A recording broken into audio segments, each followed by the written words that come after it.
सियावर रामचंद्र की जय। सियावर रामचंद्र की जय। श्रद्धेय मंच, सभी संत एवं ऋषिगण, यहाँ उपस्थित और विश्व के कोने कोने में हम सबसे साथ जुड़े हुए सभी राम भक्त, आप सबको प्रणाम, आप सबको राम राम।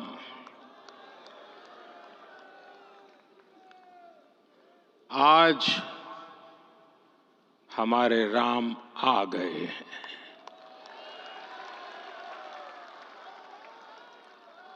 सदियों की प्रतीक्षा के बाद हमारे राम आ गए हैं। सदियों का अभूतपूर्व धैर्य, अनगिनत बलिदान, त्याग और तपस्या के बाद हमारे प्रभु राम आ गए हैं। इस शुभ घड़ी की आप सभी को, समस्त देशवासियों को बहुत बहुत बधाई। मैं अभी गर्भगृह में ईश्वरीय चेतना का साक्षी बनकर आपके सामने उपस्थित हुआ हूं। कितना कुछ कहने को है, लेकिन कंठ अवरुद्ध है। मेरा शरीर अभी भी स्पंदित है, चित्त अभी भी उस पल में लीन है।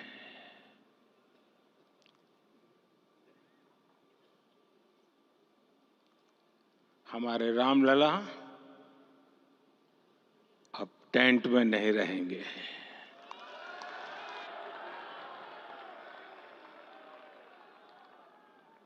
हमारे रामलला अब इस दिव्य मंदिर में रहेंगे।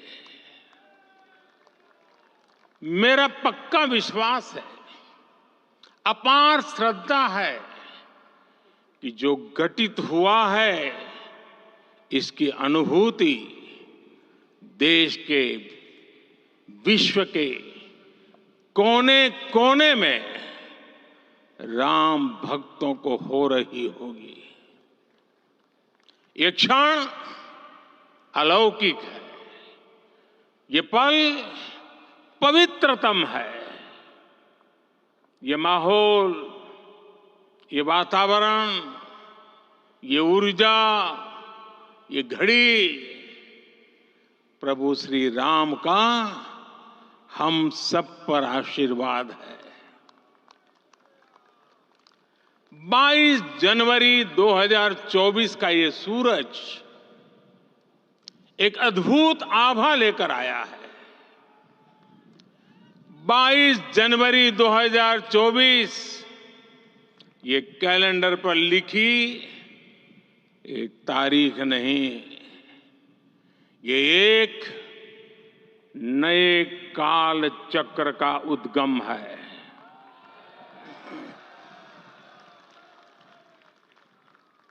राम मंदिर के भूमि पूजन के बाद से प्रतिदिन पूरे देश में उमंग और उत्साह बढ़ता ही जा रहा था।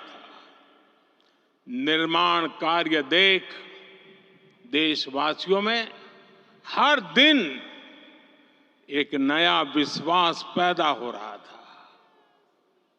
आज हमें सदियों के उस धैर्य की धरोहर मिली है। आज हमें श्री राम का मंदिर मिला है। गुलामी की मानसिकता को तोड़कर उठ खड़ा हो राष्ट्र। अतीत के हर दंश से हौसला लेता हुआ राष्ट्र ऐसे ही नव इतिहास का सृजन करता है। आज से 1000 साल बाद भी लोग आज की इस तारीख की, आज के इस पल की चर्चा करेंगे। और ये कितनी बड़ी राम कृपा है कि हम सब इस पल को जी रहे हैं, इसे साक्षात घटित होते देख रहे हैं। आज दिन दिशाएं, दिग दिगंत सब दिव्यता से परिपूर्ण है। ये समय सामान्य समय नहीं है। ये काल के चक्र पर सर्वकालिक शाही से अंकित हो रही अमिट स्मृति रेखाएं हैं। साथियों, हम सब जानते हैं कि जहां राम का काम होता है, वहां पवन पुत्र हनुमान अवश्य विराजमान होते हैं। इसलिए मैं राम भक्त हनुमान और हनुमान गढ़ी को भी प्रणाम करता हूं। मैं माता जानकी, लक्ष्मण जी, भरत, शत्रुघ्न सबको नमन करता हूं। मैं पावन अयोध्यापुरी और पावन सरयू को भी प्रणाम करता हूं। मैं इस पल दैवीय अनुभव कर रहा हूं कि जिनके आशीर्वाद से ये महान कार्य पूरा हुआ है। वे दिव्य आत्माएं, वे दैवीय विभूतियां भी इस समय हमारे आसपास उपस्थित है। मैं इन सभी दिव्य चेतनाओं को भी कृतज्ञता पूर्वक नमन करता हूं। मैं आज प्रभु श्री राम से क्षमा याचना भी करता हूं। हमारे पुरुषार्थ, हमारे त्याग, तपस्या में कुछ तो कमी रह गई होगी कि हम इतनी सदियों तक ये कार्य कर नहीं पाए। आज वो कमी पूरी हुई है।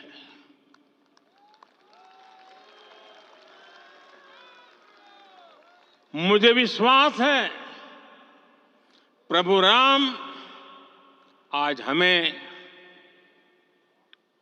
अवश्य क्षमा करेंगे। मेरे प्यारे देशवासियों, त्रेता में राम आगमन पर पूज्य संत तुलसीदास जी ने लिखा है, प्रभु बिलोकी हर से पुरबासी, जनित वियोग विपत्ति समनासी। अर्थात प्रभु का आगमन देकर ही सब अयोध्यावासी, समग्र देशवासी हर्ष से भर गए। लंबे वियोग से जो आपत्ति आई थी, उसका अंत हो गया। उस कालखंड में तो वो वियोग केवल 14 वर्षों का था, तब भी इतना असह्य था। इस युग में तो अयोध्या और देशवासियों ने सैकड़ों वर्षों का वियोग सहा है। हमारी कई कई पीढ़ियों ने वियोग सहा है।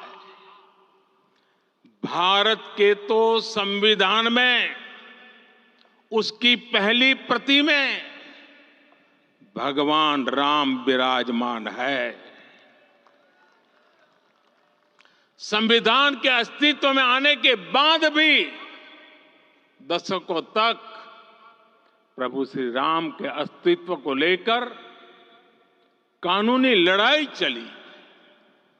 मैं आभार व्यक्त करूंगा भारत की न्यायपालिका का, जिसने न्याय की लाज रख ली।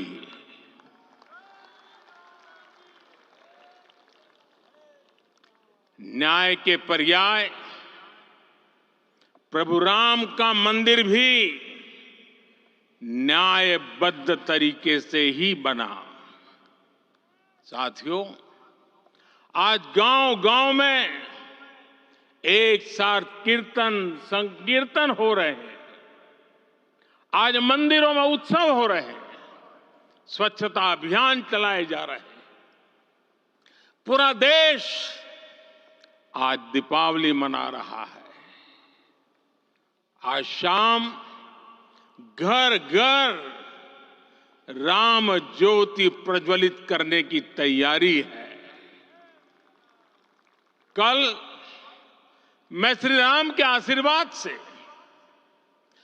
धनुषकोडी में राम सेतु के आरंभ बिंदु अरिचल मुनाई पर था। जिस घड़ी प्रभु राम समुद्र पार करने निकले थे, वो एक पल था जिसने काल चक्र को बदला था। उस भावमय पल को महसूस करने का मेरा ये विनम्र प्रयास था। वहां पर मैंने पुष्प वंदना की। वहां मेरे भीतर एक विश्वास जगा कि जैसे उस समय काल चक्र बदला था, उसी तरह अब काल चक्र फिर बदलेगा और शुभ दिशा में बढ़ेगा। अपने 11 दिन के व्रत अनुष्ठान के दौरान मैंने उन स्थानों का चरण स्पर्श करने का प्रयास किया जहां प्रभु राम के चरण पड़े थे। चाहे वो नासिक का पंचवटी धाम हो, केरला का पवित्र त्रिपायर मंदिर हो, आंध्र प्रदेश में लेपाक्षी हो, श्रीरंगम में रंगनाथ स्वामी मंदिर हो, रामेश्वरम में श्री रामनाथ स्वामी मंदिर हो, या फिर धनुषकोडी। मेरा सौभाग्य है कि इसी पुनीत पवित्र भाव के साथ मुझे सागर से सरयू तक की यात्रा का अवसर मिला। सागर से सरयू तक हर जगह राम नाम का वही उत्सव भाव छाया हुआ है। प्रभु राम तो भारत की आत्मा के कण कण से जुड़े हुए हैं। राम भारतवासियों के अंतर मन में विराजे हुए हैं। हम भारत में कहीं भी किसी की अंतरात्मा को छुएंगे तो इस एकत्व की अनुभूति होगी, और यही भाव सब जगह मिलेगा। इससे उत्कृष्ट, इससे अधिक देश को समायोजित करने वाला सूत्र और क्या हो सकता है। मेरे प्यारे देशवासियों, मुझे देश के कोने कोने में अलग अलग भाषाओं में रामायण सुनने का अवसर मिला है, लेकिन विशेषकर पिछले 11 दिनों में रामायण अलग अलग भाषा में अलग राज्यों से मुझे विशेष रूप से सुनने का मौका मिला। राम को परिभाषित करते हुए ऋषियों ने कहा है, रमन्ते यस्मिन् इति रामः, अर्थात जिसमें रम जाए वही राम है। राम लोक की स्मृतियों में, पर्वत से लेकर परंपराओं में सर्वत्र समाये हुए